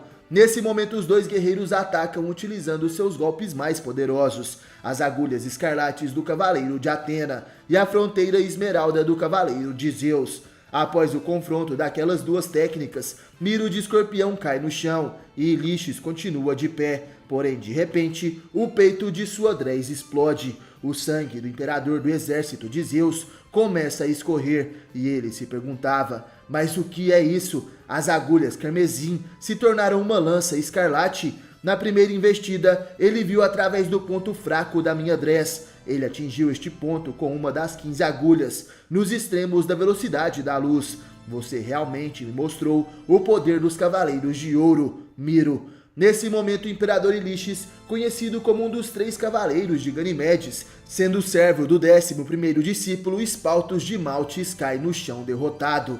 E sangrando com sua armadura quebrada, Miro de Escorpião se levanta. O cavaleiro de Atena dizia: "Se mesmo os guerreiros de base do exército de Zeus têm esse poder, imperadores, quão poderosos devem ser os guerreiros principais." Nesse momento, na casa de Ares, o Cavaleiro de Ouro Mu percebe que o inimigo foi derrotado por Miro na casa de Escorpião. Porém, de repente, alguém aparece ali dizendo: "Parabéns, Mu. As impregnáveis 12 casas protegidas pelos Cavaleiros de Ouro ainda continuam por aqui." O Cavaleiro de Ares se surpreende. Ele se vira rapidamente e pergunta: "Onde? Por onde você andou? E o que é essa armadura? Shaka de Virgem." Quem aparece na frente de Mu de Ares é ninguém menos do que Shaka, o Cavaleiro de Ouro de Virgem. Porém, agora ele trajava uma nova vestimenta. Aquela era uma dres, e o olhar sereno de Shaka estava diferente. O que teria acontecido com o Cavaleiro de Ouro? Será que ele finalmente despertou como sendo Mefisto de Terra, um dos 13 discípulos de Zeus? E enquanto isso, em outro lugar, vemos Seika. Ela estava junto de Kiki, o discípulo de Mu. A irmã de Seiya se perguntava o que era aquele rugido que acabou de ouvir. Kiki revela que agora mesmo os Cavaleiros de Ouro estão lutando contra os Imperadores, que estão invadindo as 12 casas. Seiya de Pégaso foi ferido gravemente na decisiva batalha contra Hades no submundo, e por isso estava fora de cena. Sendo protegido pelo Cosmo de Atena, ele se encontrava em um estado de sono profundo, e sua irmã Seika ainda acredita que ela pode conversar com seu amado irmão mais novo, e trazê-lo então de volta para a realidade.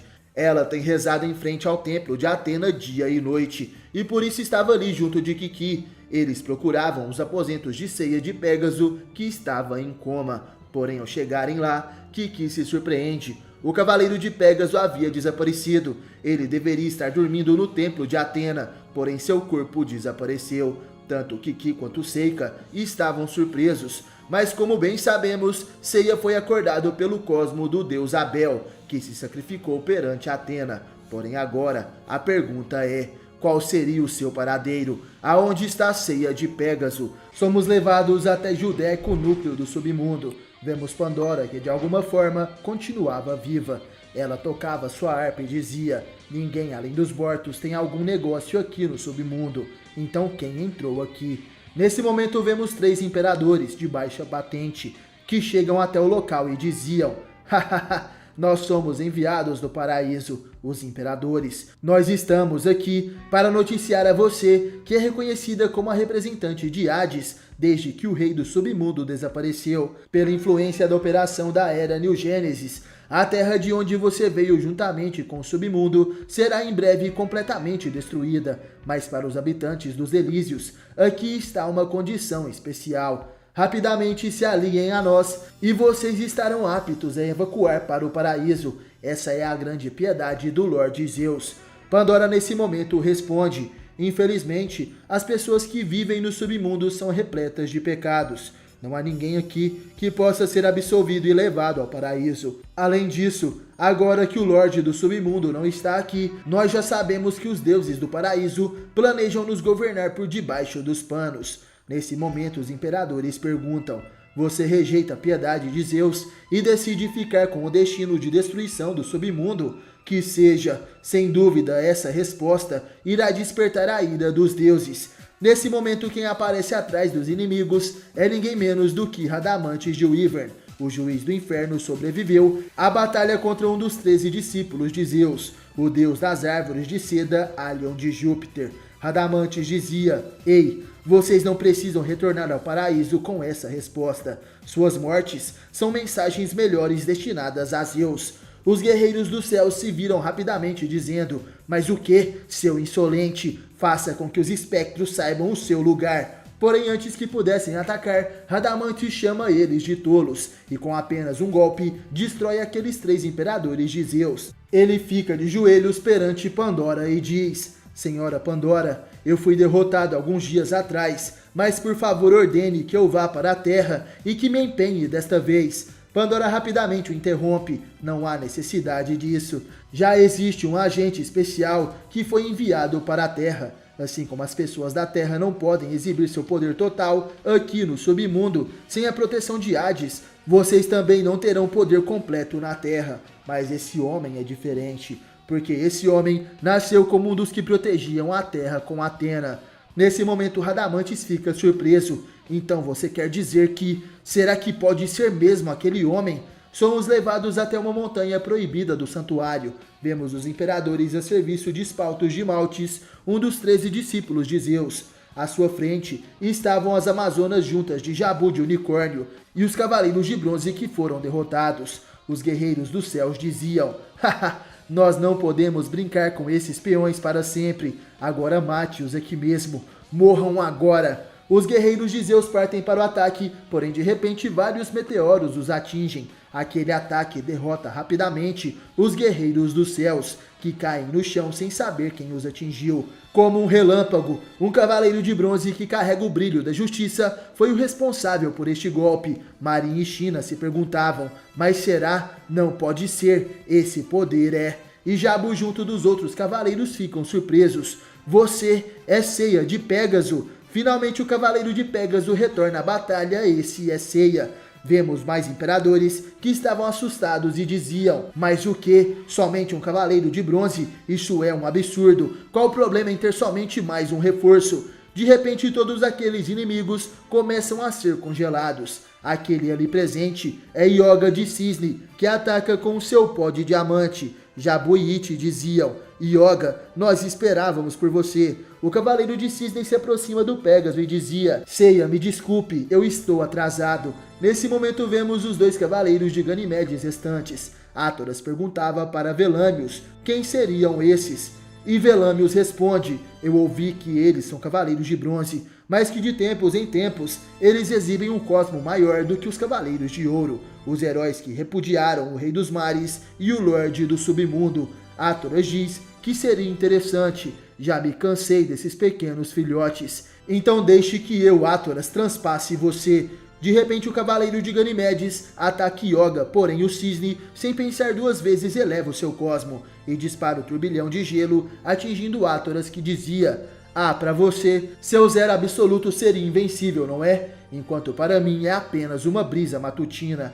Yoga fica surpreso, isso é impossível. Nesse ar congelante do turbilhão de gelo, ele ainda consegue caminhar calmamente. Nesse momento Athoras contra-ataca com seu céu infernal. Acertando Yoga em cheio, o cavaleiro de bronze é lançado para os céus e sofre com a sua queda. Seiya se aproxima para ajudar Yoga, mas Velâmios avança dizendo, ei, eu serei o seu oponente. Seiya não perde tempo e ataca com os meteoros de Pégaso. Velâmios, porém, consegue se desviar facilmente e dizia, os socos na velocidade da luz, nada mal, hein? Porém não vai funcionar comigo, já que eu, Velâmios, utilizo os extremos da velocidade de Deus. Seiya fica surpreso, impossível, meus meteoros sequer o arranharam.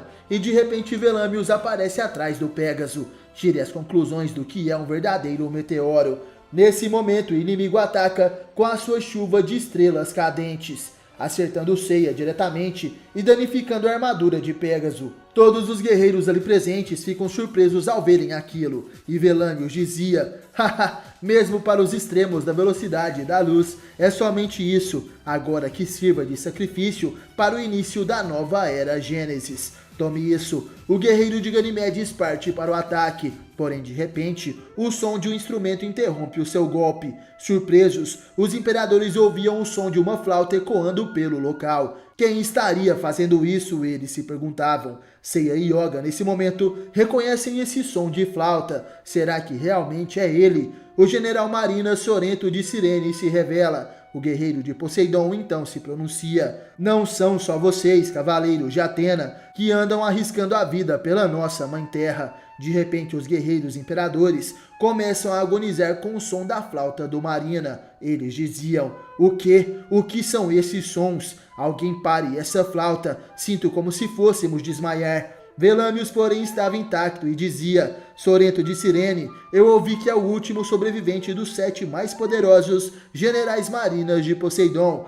Athoras também dizia, ei, seu prepotente, não pense que um tipo de ataque fraco como esse poderá ser usado nos cavaleiros de Ganimedes. Porém Athoras se assusta, Sorento continua tocando a sua flauta, mas de repente uma melodia de uma lira se junta à da flauta do Marina de Cirene. Os imperadores se perguntavam quem seria esse, quem está tocando esta lira em conjunto com a flauta de Sorento. Aquele que milagrosamente aparece para a batalha é o lendário cavaleiro de prata Orfeu de Lira, conhecido por ter um poder equivalente aos cavaleiros de ouro de Atena. Seiya fica surpreso ao vê-lo. Orfeu, então você está vivo. Nesse momento o cavaleiro de prata se pronuncia, Seiya, estou feliz que você esteja de volta, mas eu já perdi a minha vida no submundo. Como habitante do país da morte, Pandora e os outros me deram um tempo a mais de vida para que assim eu possa terminar a minha missão como um agente do submundo. Agora, Seiya, deixe este lugar conosco e siga em frente.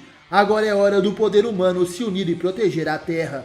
Os imperadores agonizavam ouvindo o som dos instrumentos que ecoava naquele lugar. Eles diziam: o barulho está aumentando, alguém faça alguma coisa, nós vamos enlouquecer. O general Marina Sorrento de Cirene utiliza o seu ataque e o clímax da morte. E enquanto isso, o cavaleiro de prata Orfeu de Lira utiliza seu golpe e o acorde noturno.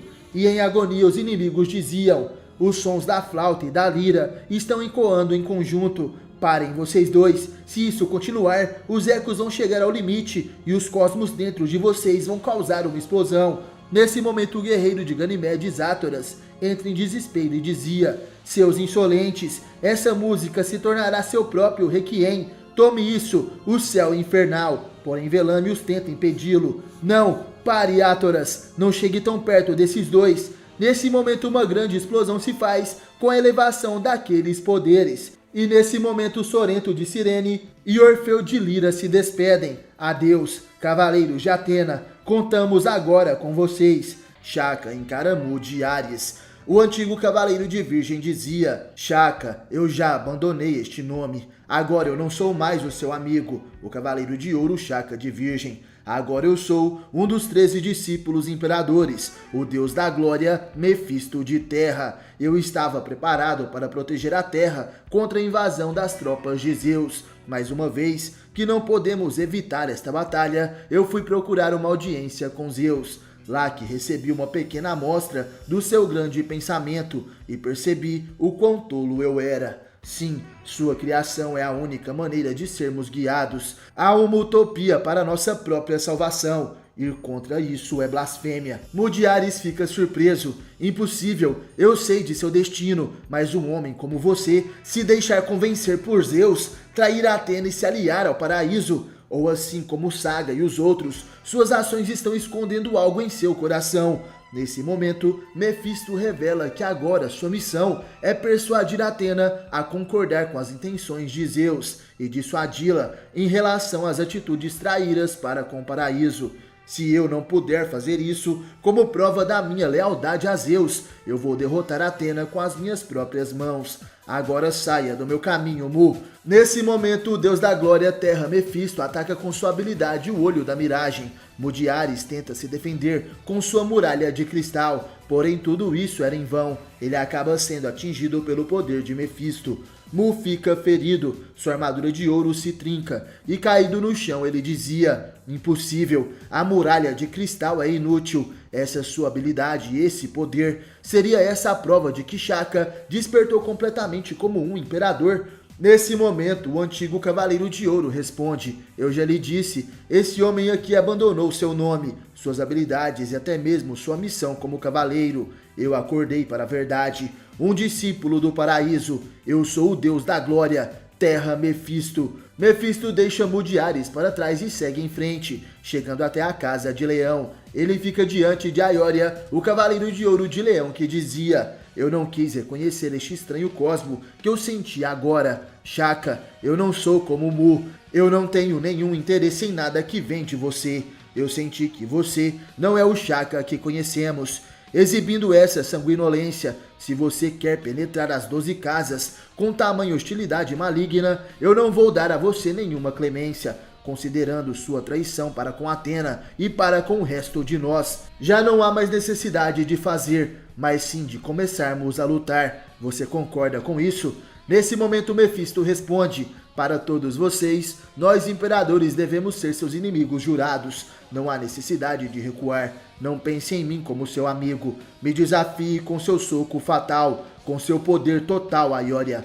Nesse momento o cavaleiro de ouro de Leão eleva seu cosme e dizia: muito bem colocado. Então receba isso, Shaka, o relâmpago de plasma. Aioria dispara seu ataque, porém de repente ele fica assustado e dizia: impossível, os socos na velocidade da luz do relâmpago de plasma nem sequer o moveram.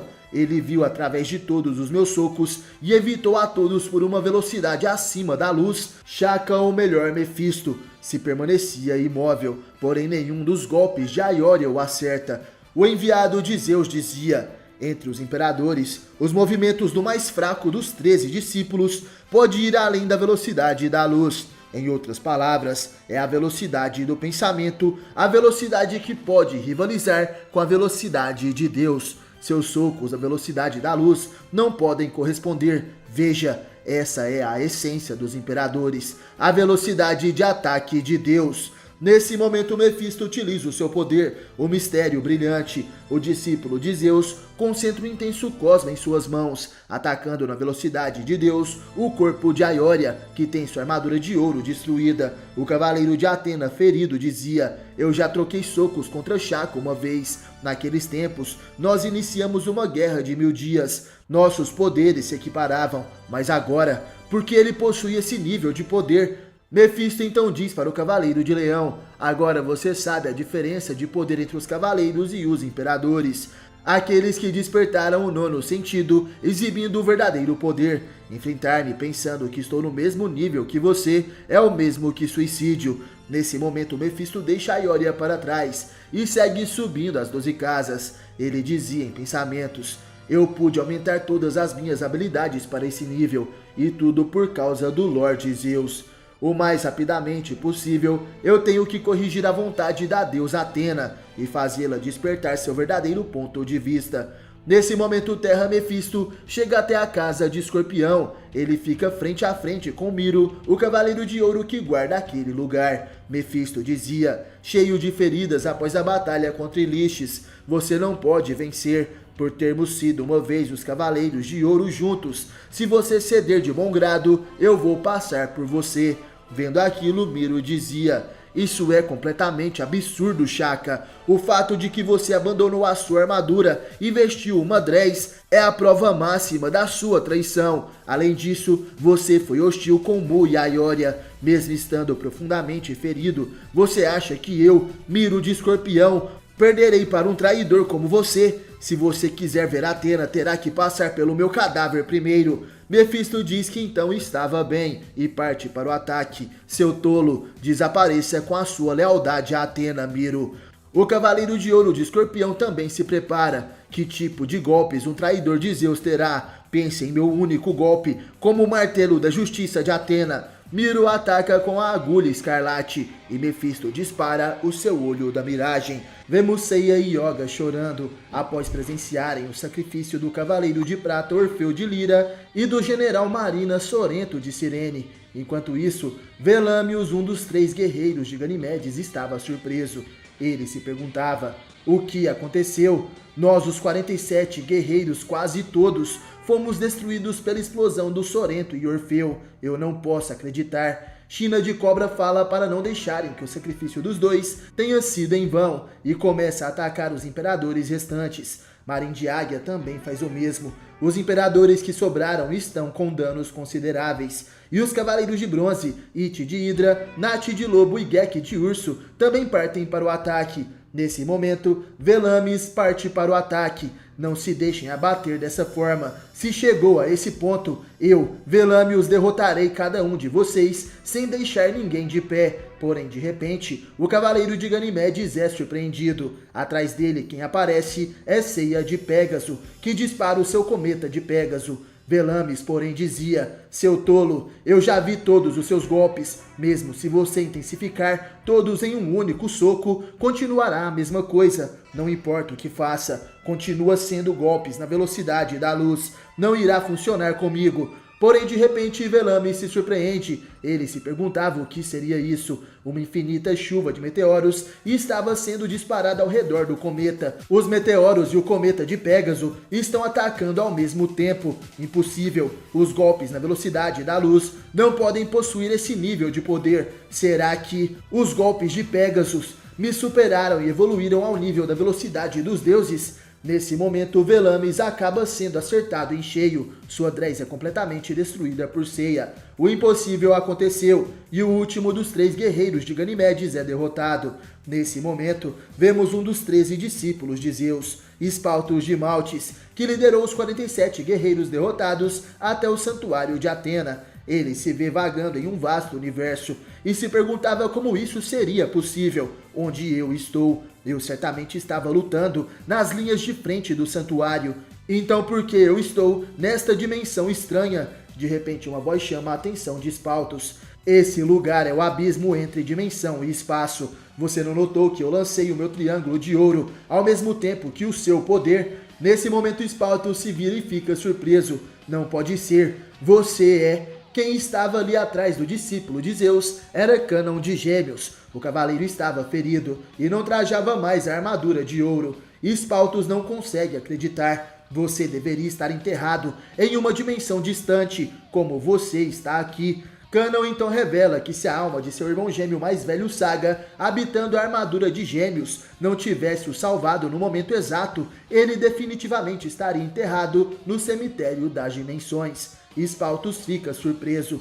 Então quem eu enterrei foi a armadura de Gêmeos e o espírito de Saga que a habitava, e pelo estranho feito duplo da colisão das duas técnicas, ambos fomos arrastados a essa dimensão desconhecida. De repente, o Imperador de Zeus percebe algo. Ele pergunta o que Cânon estava fazendo. O Cavaleiro de Ouro se preparava para disparar o golpe mais poderoso da constelação de Gêmeos, a explosão galáctica. Espaltos então gritava: "Isso é impossível! Pare, Cânon! Colidir golpes neste espaço desconhecido fará algo anormal acontecer. Nós dois cairemos nos limites das dimensões e não poderemos mais escapar. Nossas almas se dispersarão. Você está certo disso?" O Cavaleiro de Ouro responde que estava preparado. Por Atena e pela Terra, arriscar nossas vidas é o destino dos cavaleiros. Não há por que eu hesitar. Venha comigo ao limite das dimensões, Espaltos. O discípulo de Zeus então finalmente parte para o contra-ataque e dizia: "Seu tolo, você morrerá primeiro. Receba isso, a cruz enforcadora." Cânon continua seu ataque com a explosão galáctica e se despede de sua deusa, dando adeus para Atena. O choque da explosão de poderes é intensa, Espalto de Maltes é completamente destruído, e Cânon de Gêmeos, que se sacrificou, dizia: "Conto com vocês, cavaleiros de Atena, meus companheiros, meus irmãos." Voltando às 12 casas do santuário de Atena, vemos Milo de Escorpião adentrando a sala do grande mestre. Ele dizia: "Atena, me perdoe, eu falhei. Assim que possível, saia deste templo." Saori fica surpresa. O Cavaleiro de Ouro de Escorpião cai bem diante de seus olhos. Ela se perguntava qual o sentido disso tudo, o que está acontecendo, e de repente a deusa se assusta ao ver Shaka em sua frente, trajando uma dress, a vestimenta dos imperadores, os guerreiros de Zeus. Porém, de repente, ele se pronuncia: "Eu agora sou Mefisto. Todos os meus pecados foram perdoados pelo grande coração onipotente do Lorde Zeus. Você, a amada filha dele, não quer nenhum conflito desnecessário. Ficar aqui é um desrespeito a ele. Abandone suas intenções traidoras e retorne ao paraíso comigo. Ele provavelmente a receberá de braços abertos." Saori então perguntava: "O que está dizendo, Shaka? Não importa o que aconteça, eu não abandonarei a Terra. Enquanto meu pai não desistir desse pensamento de devastar este planeta, eu não posso retornar e negar esses sentimentos." E nesse momento, Mefisto ergue sua mão contra Atena e diz: "Ah, você recusa a misericórdia especial de seu querido pai? Então eu, Mefisto, irei tirar sua vida pela glória do paraíso. Prepare-se." Porém, de repente, uma voz interrompe o ataque de Mefisto. Essa pessoa dizia: "Shaka de Virgem, na verdade, é um homem moderado. Ele jamais faria algo como tirar a vida de Atena ou algo do tipo." Mefisto, nesse momento, fica perplexo. E Atena, surpresa, dizia: "Você é o verdadeiro Shaka de Virgem?" Nesse momento, quem chega até aquele local é o Cavaleiro de Ouro Shaka de Virgem. Milo de Escorpião, caído no chão e cheio de ferimentos, se perguntava: "Mas o que é isso? Como isso pode ser possível? Shaka, é realmente você?" O Cavaleiro de Ouro de Virgem, observando Mefisto, dizia: "Enquanto eu estive ausente, parece que você teve a audácia de pegar emprestado a minha aparência. De fato, uma transformação que mesmo Atena não pôde ver além. Mas agora que eu estou aqui, essa aparência não faz mais sentido, correto?" Shaka aponta seu dedo para o inimigo e dizia: "Entre os imperadores de Zeus, existe apenas um que pode se transformar com tamanha perfeição. Mostre seu verdadeiro eu agora." Um dos 13 discípulos de Zeus, o 9º imperador, deus do solo intenso, Ishtar de Saturno. Nesse momento o imperador se revela. Sorrindo, ele dizia: "De fato, Shaka, ou melhor, Mefisto, mesmo tendo decaído para um cavaleiro de Atena, você ainda continua sendo um dos 13 discípulos de Zeus. vendo através da minha forma verdadeira. Bom trabalho. Eu sou Ishtar de Saturno e vim aqui com ordens de tomar a vida de Atena. Porém Shaka dizia: foram descuidados em mandar você também, que se transformou em mim para deixar Mu e os outros de guarda baixa. Não é algo dos 13 discípulos usar truques tão baixos, Ishtar. O guerreiro de Zeus então responde: mesmo se não tivesse me tornado você, eu teria vencido. Eles são oponentes triviais. Essa é uma lição aos cavaleiros que têm uma amizade tão fraca com um traidor como você. No meio da batalha entre decepção e traição, eu disse a eles o quão fraco e estúpido é confiar uns nos outros. Nesse momento Shaka dizia: já chega. Se não usar essa confiança numa amizade, eles jamais deixariam você invadir aqui. Agora eu consertarei o erro deles. Eu mostrarei a você o verdadeiro poder dos Cavaleiros de Ouro, Ishtar. Quando o Cavaleiro de Virgem estava prestes a atacar, uma voz o impede. Espere, Shaka, nós temos contas a acertar com este homem. Quem estava ali de pé eram os 3 Cavaleiros de Ouro derrotados por Ishtar: Aioria de Leão, Mu de Áries e Miro de Escorpião. Shaka fica surpreso. Mu, Miro e Aioria estavam na posição da técnica proibida, a exclamação de Atena. Aioria dizia: Shaka, como esperado, você não nos traiu, não traiu Atena. E Mu sorrindo falava: nós somos os responsáveis por deixar o inimigo de frente à deusa Atena, mesmo que seja apenas um.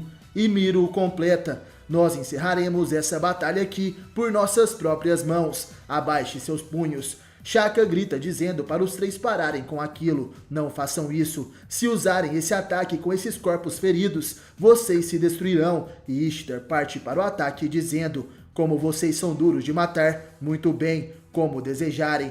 Eu matarei vocês primeiro. Recebam isso. Ishtar ataca, porém nesse momento Aioria, Mu e Miro diziam: nós que estamos profundamente feridos, só podemos fazer isso.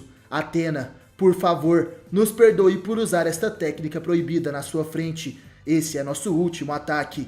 Shaka, Atena depende de você agora. Nesse momento, os 3 Cavaleiros de Ouro elevam seus cosmos além do limite. Shaka de Virgem então se põe à frente da deusa Atena para protegê-la do impacto. Ele dizia: cuidado, Atena, por favor fique atrás de mim. O 9º discípulo de Zeus, Ishtar, dispara seu golpe, o Mistério Brilhante. E os 3 sagrados Cavaleiros de Ouro de Atena, Áries, Escorpião e Leão, disparam a técnica máxima, a habilidade proibida, a exclamação de Atena. E ao longe, é possível ver uma intensa luz que abala o santuário da deusa, com o impacto desta técnica. Em meio ao choque de Cosmo, vemos Shaka de Virgem, que protege a sua deusa, formando um escudo com seu poder. Aquela é a sua técnica Khan. Shaka então percebe que os 4 cosmos que batalhavam naquele lugar se foram, e Saori chorava pelo sacrifício de seus cavaleiros, Mu, Miro e Aioria. Ela dizia: obrigado a todos, vocês lutaram bravamente, muito obrigado. Todos os imperadores que invadiram o santuário foram expulsos, mas nós apenas vencemos um conflito na Terra. Amanhã de manhã, nós iremos depositar o futuro da Terra no último e grandioso campo de batalha. Nós estenderemos e entraremos em uma batalha no mundo do paraíso. Ceia de Pégaso e Yoga de Cisne estavam junto dos demais cavaleiros de bronze e as Amazonas, à frente do santuário. Eles também venceram os invasores. Porém, de repente, alguém chega ao templo da deusa, no alto das 12 casas. Saori fica surpresa ao vê-lo. Ela dizia: porque está aqui, justo você, o imperador dos mares, Poseidon, conhecido como Julian Solo. Quem aparece diante da deusa da guerra é Julian Solo, o receptáculo do deus Poseidon. Ele trajava sua escama e tinha em mãos o seu tridente. Julian dizia: é claro, Atena, como você, para parar as pretensões de Zeus, eu estou preparado para proceder ao mundo do paraíso e unir forças com você. Saori dizia: mas eu selei a sua alma na ânfora de Atena na Guerra Santa contra os Marinas. Você perdeu seu poder divino, então como? Sentindo seu cosmo tão calmo, você não é aquele Poseidon. O que é essa entidade? O homem à sua frente então responde: certamente, o imperador dos mares, Poseidon, foi derrotado por você e seus cavaleiros. Sua alma repousa e está em um sono profundo na ânfora. Mas agora, todos os deuses ignoram que a nova era Gênesis de Zeus trará a destruição da terra e ao reino do oceano. Para salvar esses mundos, parece que entre o humano Julian Solo e o imperador dos mares, Poseidon, algo novo despertou. Nesse momento a deusa Atena agradece. Obrigado, Julian, e obrigado aos guerreiros que caíram defendendo o amor e a justiça. Canon, Aioria, Mu e Miro, por favor nos assistam enquanto enfrentamos a batalha final. A batalha final contra o céu se aproxima, os cavaleiros de Atenas se despedem de seus entes queridos, e mais deuses irão aparecer juntos da Era New Gênesis. Serão novos aliados ou novos inimigos. A grande limpeza dos deuses foram 4 dias de ameaça da operação da Era New Gênesis. Há apenas 3 dias até o fim da semana, que trará a completa destruição do mundo. Na Terra está surgindo uma reviravolta jamais vista. Todos os tipos de vida e civilizações não podem fazer nada além de se desintegrar e serem envolvidas por isso. A longa história dos homens está para ter o seu fim agora. Queime Cosmo final. Avancem, Cavaleiros da Esperança. Lutem, Cavaleiros de Atena. E galera, compartilhem esse vídeo com seus amigos que são fãs de Cavaleiros e sempre quiseram saber como seria a tão sonhada saga Zeus de Saint Seiya. No mais, obrigado por assistir esse vídeo até o final. Valeu, falou, tamo junto e até a próxima. Você já sentiu o Cosmo